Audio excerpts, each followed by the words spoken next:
you just saw Star Wars Rise of Skywalker, didn't I finally Kathleen Kennedy?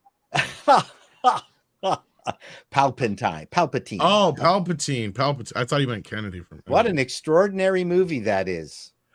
Do share. Why have you not seen it till this point? And what did you feel about the glory of its execution? Well, I mean, were you impressed with what J.J. Abrams was able to do? Well, first of all, Ryan kicked me in the nuts so hard it's taken this long to recover.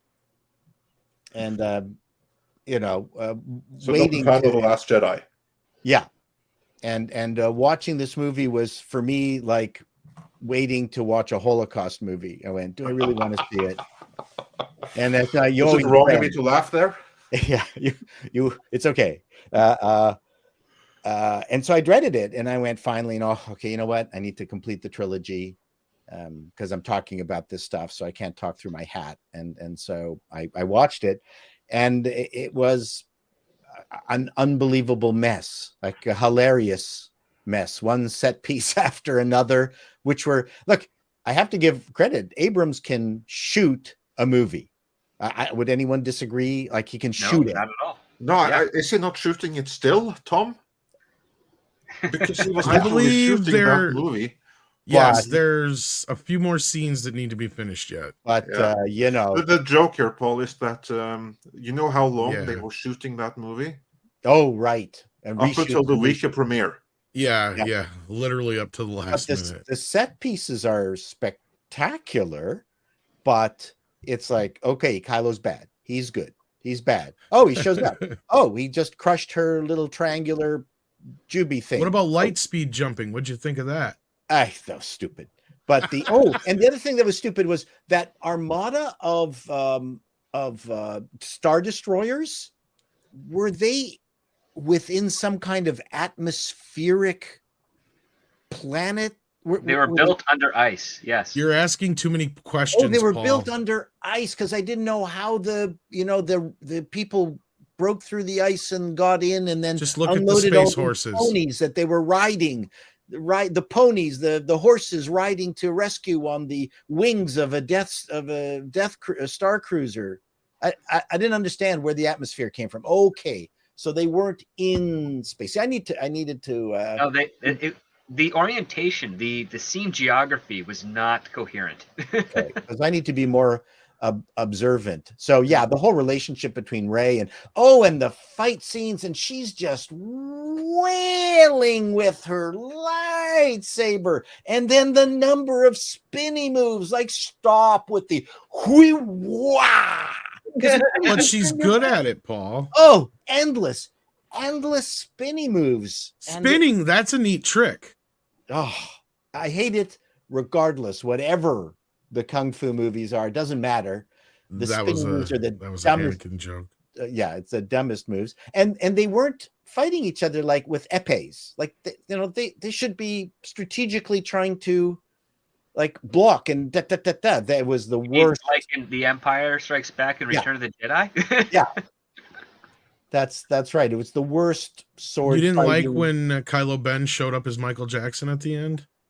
Yeah, that was, and they kill each other. They bring each other back to life. No, there's no fear of death. What? Forced teleportation. Oh yeah. Yeah, forced Skyping. Don't forget that. That's right. And that one moment where suddenly Rey is able to emanate rays of lightning death out of her hand to bring down the wrong cruiser. Oh, my Chewie, he's gone. But wait a second. I thought you had that special that thing that gave you stuff. What was it in Star Wars? What do they call it? Oh, the Force, right. And you were able to bypass the plot, though. That's right. So she couldn't tell that Chewie wasn't dead, but then when she got into Chewie, he's got the new. He's got the big guy. Hey, I'm Chewbacca. I'm Chewie Baka. Yeah, that's right. Would you like some gift? Shalom. Is that droid kosher? That's right. Oh, and then of course C-3PO got his memory back. Couldn't leave him without his memory. No. C-3PO. I have to say one thing about. I just want to hear what you say, because to me this is the single most cruel scene I have seen in any Star Wars related content ever. Because here you have C-3PO, and he's like, I'm going to die now. Like, Right. I will functionally die. You are going to wipe out my memories. My body will be here, but it's my memories that make me who I am. You're taking them, so then you're killing me. Right. I will do this for you, my friends. I just want to have like this last moment looking at my friends, enjoying your company, reminding me why I do this. And they don't care a fuck about No. him. They don't They care met him less. 5 minutes He's like- ago. He's like, whatever, let's kill this. That's right. This That's thing. done. It meant nothing to him. Like, it was just like the distortion with how he felt that they were his friends, and to him he was, and to them he was a toaster. Well, at least he got more of a soliloquy than Han did when Kylo ran him through. Yeah. Yeah, that was painful. Well, to me, the worst part of that is it never had any real follow through after. No one warned him. No one mourned him. Yeah. So C-3PO didn't even say, "Oh, it's okay. My memory's backed up by R2." Yeah. they did hint that it could be, but R2 said, or they said, well, we're not entirely certain that they can do it. But that whole MacGuffin that, no, I can't tell you the translation that's on the knife because it's a Sith thing. It's a Sith thing, and I am programmed against translating bad people's words. That's the most It's the unbelievable. wokest shit I've ever heard in my life. The movie is horrible. It's just one jumping set piece to another. Dreadful. I mean, that movie can be summed up in one image. I don't have it on me right now, but there's an image, or there's a video, actually, I think it was, of behind the scenes, and they're in the desert. And J.J. Abrams has constructed this huge fucking blue screen wall in the desert. Green screen, inflatable green screen, yeah. Or green screen, yeah, whatever it was. And you're just sitting there going, why is he in the desert? If you're going to shoot it in front of a green screen, why the fuck are you in the desert? Well, if it's a scene where suddenly Kylo showed up in his speeder or whatever, and then Rey jumps up and cuts off his wing and it crashes and he walks out of it fine. I had no idea. Why did he come there? Why did he let Rey wipe out his ship? Like, it's just the stupidest moment. That was the dumbest moment probably in the whole thing, except for when Leia died and Kylo felt it first, which gave Rey an opportunity to run him through, and then she felt it and went, oh fuck, your mom died.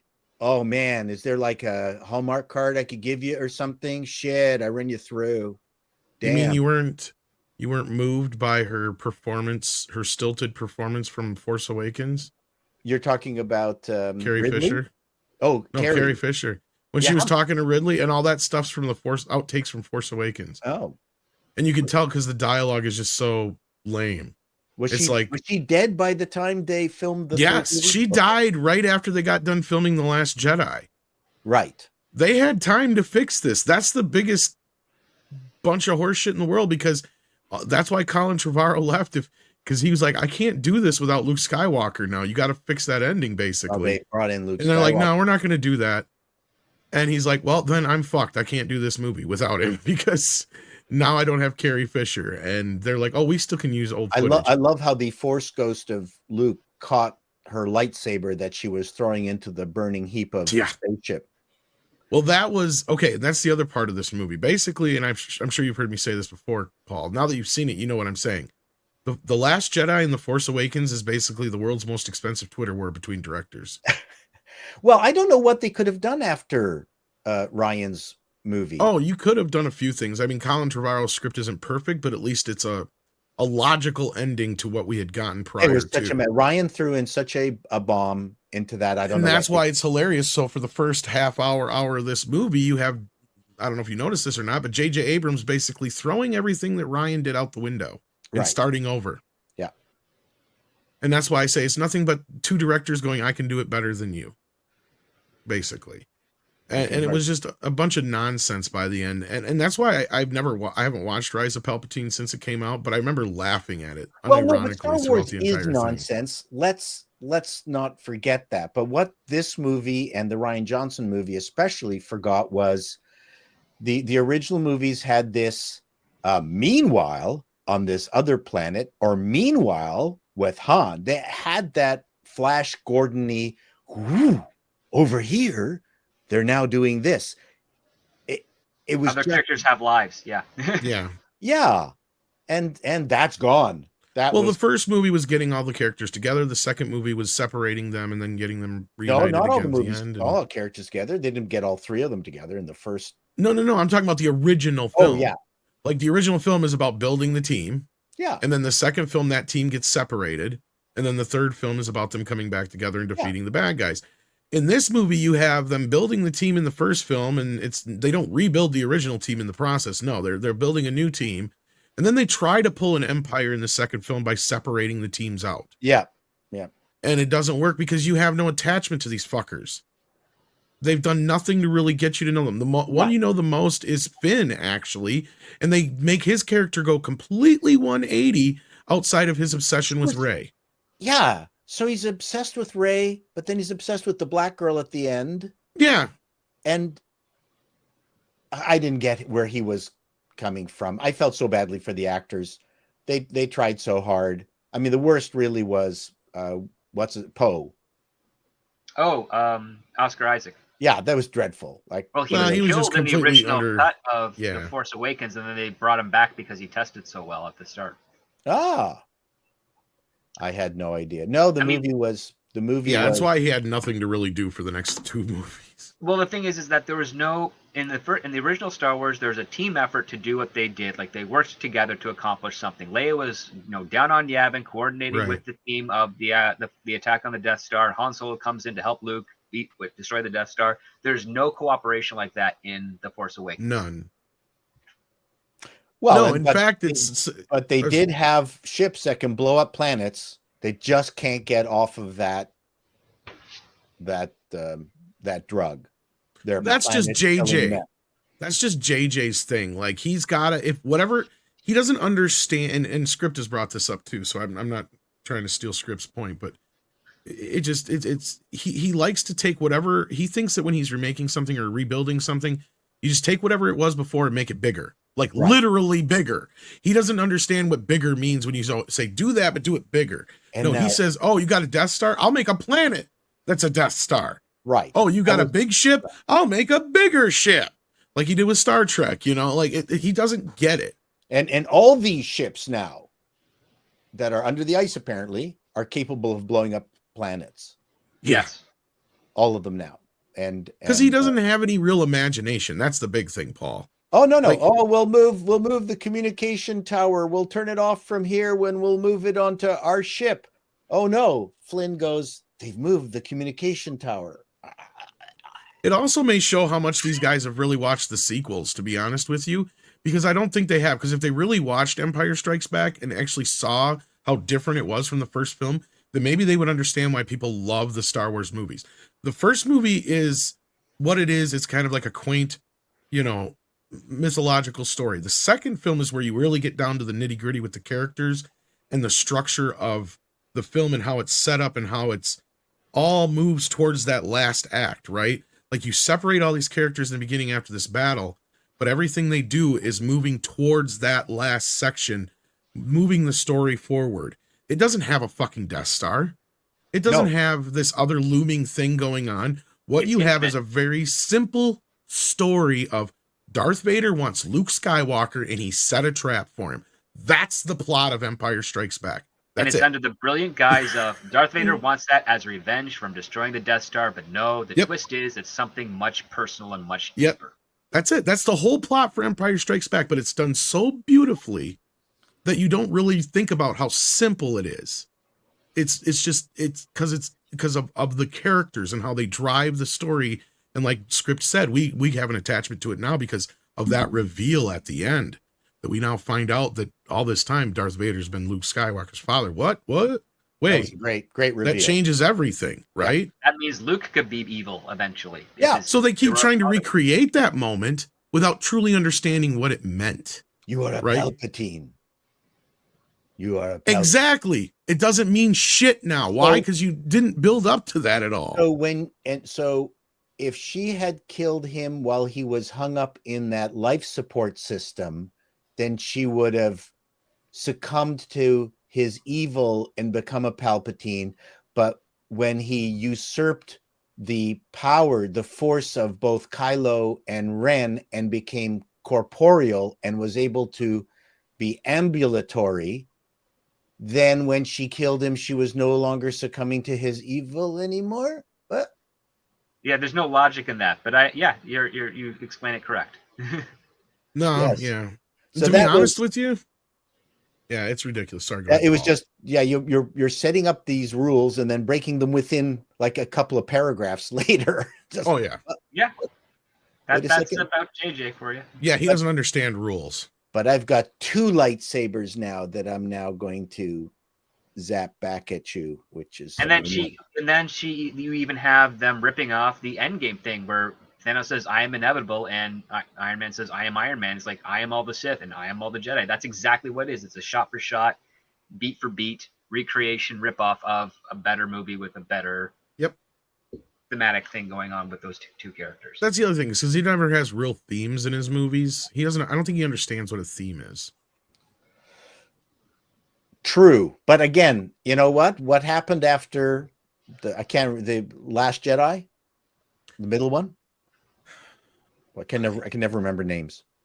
As far as Ryan Johnson, what about what about him? Well, I mean, he destroyed the franchise, right? Yeah. Well, not like he had anything to really build on either. No, the JJ. I mean, No, the first movie was A New Hope all over again. I mean, the first movie needed to be about the rebels finding out that now controlling what the Empire controlled is not as easy as just winning against the Empire. That is what number 7 should have been. Bottom line.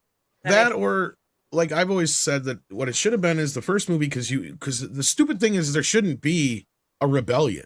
There shouldn't be a whatever the hell, the resistance or whatever they call themselves.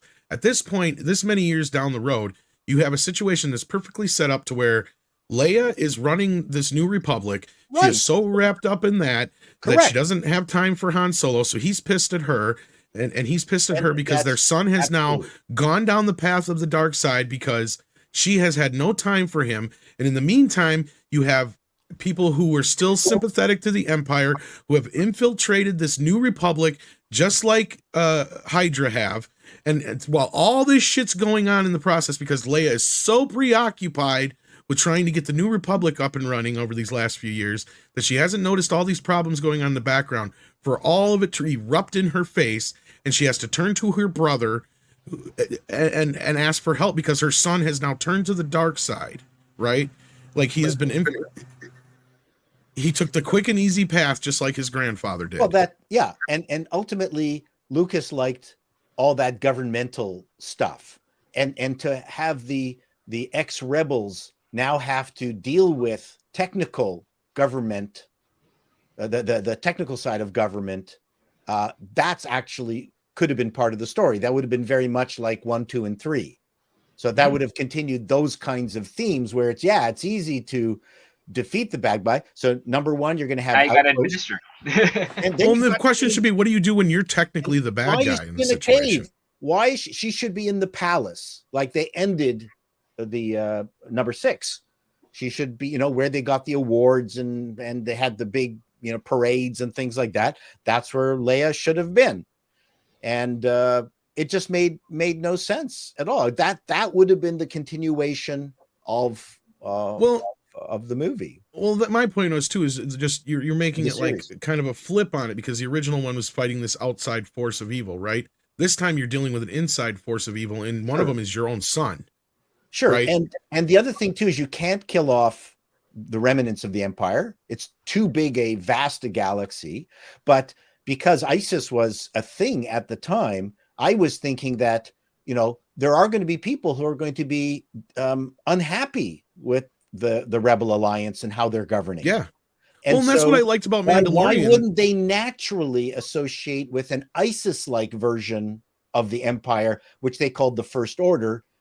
But they don't have the money or the resources to suddenly have a Lena Riefenstahl parade, which I'm sure was in JJ's mind when he was doing that movie, that he wants to recreate the Nazi thing with the banners and stuff like that. That was probably the first thing in his mind. And I'm thinking, no, the Empire doesn't have the cash anymore. They're going to be like ISIS. They're going to be mad because Kylo Ren is running around in caves and they're just subsiding. Yes, you're getting me, Paul. Crappy aircrafts. Basically, the Empire is now the rebellion from the first movie, Correct. but they're 10 times more dangerous. Exactly. Right. And that's what I'm saying here, is that's what the story should have been. Exactly. Yes. We're agreeing. Stop it.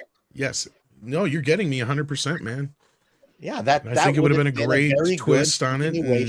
And that would have been a very good plot for the 7th movie. That would make the most sense. And then to answer your question as to how are they getting funded? Well, that's where you have somebody who's higher up, who is, basically rich, but they're still sympathetic to the Empire. And that's what I actually liked about Mandalorian that we didn't get out of the sequel trilogy, is that you have that great little scene where they're just talking about, at least when the Empire was, at least when we had the Empire, we had jobs and food, and that's the parallel of the Iron Curtain coming down, and the Russians complaining that under Gorbachev it's much harder, at least under communism. I heard it from my relatives, my remaining living relatives in Hungary, that freedom is great, but you know what? We got all this shit for free, and now it's harder. It's a harder life. Yeah. The parallels were all there to create terrific allegories. But the problem is, the people making that, they would actually have to be commenting on themselves, and I don't think they would want to do that. I guess. Maybe. Oh, yeah. Bet that they're communists. In a roundabout way, yes. That's what I'm saying, yes. You have these people kind of pushing this communist idea. Do you think they'd really want to make them the bad guys? I don't think they understand that kind of Soviet-era communism. Yeah. There we go. In some weird ways, Lupo, this is kind of weirdly true. All completes Tom. We complete each other. You complete me. It's funny that we're having this discussion now after so many years. But it's because you finally got to see the film. That was what brought us to this point. So, but no, I can't wait for your video to hear your better late than never review. I will be doing a better late. The Rise of Palpatine. Is that? Yeah, but that's not what the movie is called. That's what it should be called. Yes. I mean, again, look at what it's about. There's no Skywalkers left in it. They're all fucking dead. The movie is ultimately about the Palpatine bloodline's complete and utter victory over the Skywalker bloodline, to the point of randomly and out of the blue usurping their name. Right. The entire Skywalker bloodline is dead by the end of that movie. Correct. Whereas the Palpatine bloodline, that is alive and well, and not only that. I mean, it looks like Rey chose the Skywalker way, but looks can be deceiving. Give her a year. She's all Palpatine. She married into that money, honey. Yeah. Yeah, I feel badly for Ridley. I know she had a lot of grief after shooting that, but you could see she was working very hard. It's a terrible script, terrible situation. Oh, there's no blame on any of the actors. We blame first and foremost Kathleen Kennedy for allowing this to happen by enabling Rian Johnson to depart from whatever plan there was in the first place. Well, because as bad as JJ is, JJ's plan was bad. Well, regardless of how bad it was, I got to imagine it can't be nearly as bad as it turned out. Because my guess, and this is just me speculating, is that Colin Trevorrow's script is probably based on JJ's original notes, because he did plan out a roadmap for the following writers. But Johnson came in and said, I don't want to follow that. Can I do whatever I want? And KK said yes, and JJ said, well, I have no say. So and basically what he did. And this was my review. Tom, you can, everyone, because it's still up on Midnight's Edge. My question after watching The Last Jedi was this episode 8, Or did someone confuse this for episode 9? Because they literally closed all the storylines. There's hardly any storylines left open. And indeed, to me, that was a big problem. The challenge that J.J. Abrams or whoever had to make episode 9 had. There were no story threads to follow. The story was closed. It was over in The Last Jedi. They had to come up with a new story. Snoke is dead. Luke is dead. They have to come up with a brand new story. They have to come, like, the story, all storylines were closed. So they have to come up with a completely new story and bring that to its conclusion and then conclude it. So episode 3 of the trilogy had to do all the job of a whole trilogy in one movie because the previous installment decided to basically end the trilogy at movie number 2. Right. And a very long one. Yeah, I mean, that's the problem with the Rise of Palpatine in a nutshell. It was a movie that came about because there was nowhere left to go after Rian Johnson decided, I'm going to subvert expectations here. Oh, you have this villain planned out for 3 movies? Guess what? I'm going to kill him in movie number 2. You have this whole thing planned for Rey's parentage to play out over 3 movies? Guess what? I'm going to make sure everyone knows that she's nothing in movie number 2. They had nowhere left to go, and that was why this movie was doomed to begin with. Yeah. I mean, and we've said this many times before, all they had to do to salvage the 3rd movie was, you know, that scene in The Last Jedi where basically Luke Skywalker, he's sitting there meditating and then he's gone, dead. All they had to do was cut that scene 5 seconds earlier with him still meditating. That way he'd be alive for the next movie. Then you have a movie. Then you have somewhere to go. Interesting. But they didn't. And they did it because they were only focused on one movie at a time. And Rian Johnson wanted to subvert expectations. He wanted to tell the audience how problematic it was that they worshipped things like Star Trek. They liked these things of the past. No, you must burn the past so you can move on and be free. And that's what he did. But Kennedy wanted to get rid of Luke. Yeah, exactly. Yeah. And the problem then was that there was nowhere left to go. And then you're left with this Frankensteinian abomination that the Rise of Skywalker ended up being, because they had to Frankenstein together a brand new story, a brand new villain, and hopefully try to tie it in with the previous 2 movies one way or the other. There was one rumor that there was actually a George cut that tested the best of all of them. There was. KK nixed that one. Yeah. Basically, though, I don't know if I'd call it a George cut. According to the best I can come up with that I would believe is that he gave some notes. And they made an edit based on those notes. And that version tested the best. I guess. I don't know. I'm not privy to anything. Well, and to me, the bigger problem here is not, and I know a lot of people's biggest point of contention of that whole trilogy is when Han Solo gets killed. But to me, it's like, okay, first of all, you knew Carrie Fisher died. Like, you had a year to fix this. You have a scene set up where you could basically kill her character and go forward with this idea that Kylo has now killed both of his parents. And you could use that in the 3rd film as something to go forward, like with the idea that now that I've killed my past, I have no identity. And he realizes what he's done now, and have him actually dealing with that.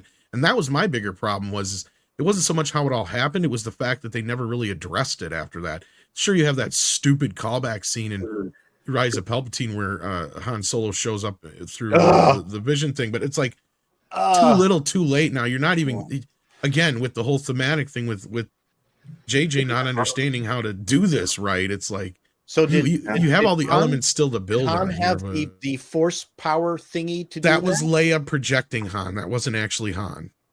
Oh. But picking that up is really difficult to get because they don't get paid that in the narrative. Yeah. That's the problem when you don't have the dialogue from Carrie Fisher either. And Tom, thanks for reminding me, because it's been so long since I thought about the movie that I'd halfway forgotten this. But yeah, it's right. It's 2 cuts that's required to fix The Last Jedi and to make a really good sequel. One cut is you have to cut like the last seconds of Luke Skywalker dying so that he is alive for the third movie. That's one change that was needed that they didn't do. The other change, as you said, Tom, they had the perfect exit for Leia right there. All they had to do was cut it right before the stupid Mary Poppins scene so that she actually died there in space. And That you can was remove solved every bit of her everything. from there on out, Yeah. and it would not make a difference, really. Exactly. Because The only thing you lose is you lose her and Mark Hamill's scene together, but they're not really in the same room if you think about it. Sorry, Andre. And because the big problem of all the problems, like they killed the villain, but the real big problem they had was that you had an alive Mark Hamill, the actor, but a dead Luke Skywalker. So you couldn't really use Mark Hamill other than as a Force ghost. And then the other thing is that creatively, inside of the story, they had an alive Leia Organa, but a dead Carrie Fisher who could no longer film any new scenes. But she was needed for the new movie, so they basically had to weekend that Bernie, sir. And I have to say, like, what did you feel about those scenes where she appeared, where they basically had used previous deleted scenes and they had written new dialogue to fit in with those scenes? Were you convinced? Keep in mind, somewhat. they also... No, that was... I thought that was shockingly convincing. Okay, that shocks me because I wasn't shocked. I wasn't wasn't. convinced in the slightest. The biggest joke for me in the second movie was the Red Stormtrooper June Taylor dancing moment right out of Busby. Oh, the dance club scene? Yeah. No, the one with the lightsabers where they were... No, I know. I call it the dance club Dance scene. club. Okay, I thought it was a Busby because it Bird looks scene. like a dance club. Yeah. Someone should change the music to dub. Just People have. They have? Yes. Anyways, yeah, that was it. The June Taylor dancers. But no, listen, the whole movie was so bad, Andre, that the Carrie Fisher, all I could think of was, wait, isn't she dead? But that's all I could think of. Yeah, she is. You were literally watching her hologram copy. That's right. That had like these canned lines that Rey Skywalker, and this was my review, that she desperately had to come up with all of this setup and everything like that. That was desperate there just so it would fit with the pre-programmed line from the NFT from the. And the worst part was, for some weird reason, I mean, I can probably understand why because of the personal reasons, but he would not use footage from The Last Jedi, like unused Leia footage. He would only use footage from The Force Awakens. And that was another thing. So he's limiting and boxing himself into whatever footage he had there, which was, for some reason, I don't know, other maybe because that's the one he directed and Ryan directed the other. That's the only thing maybe I can think he would have to pay some kind of fee to I Ryan don't know. Johnson. I don't see why they would. Or Ryan but Johnson would get a directorial credit because it's her. That's what I was wondering. Exactly. And then he decided, fuck that guy. That's what I was thinking, and that's kind of the only reason I can think of that, because JJ's people were very quick to correct KK on that, remember? And there was that whole big hullabaloo that Kathleen Kennedy's like, oh yeah, we're using footage from The Last Jedi and The Force Awakens to fill in, don't worry, blah, blah, blah, blah, blah. And one of JJ's people said, no, we're only using footage from The Force Awakens. And that's it. And so there was more to it than that KK was wrong on, that she got corrected by quite a few people on. But that's a whole nother conversation here. But yeah, no.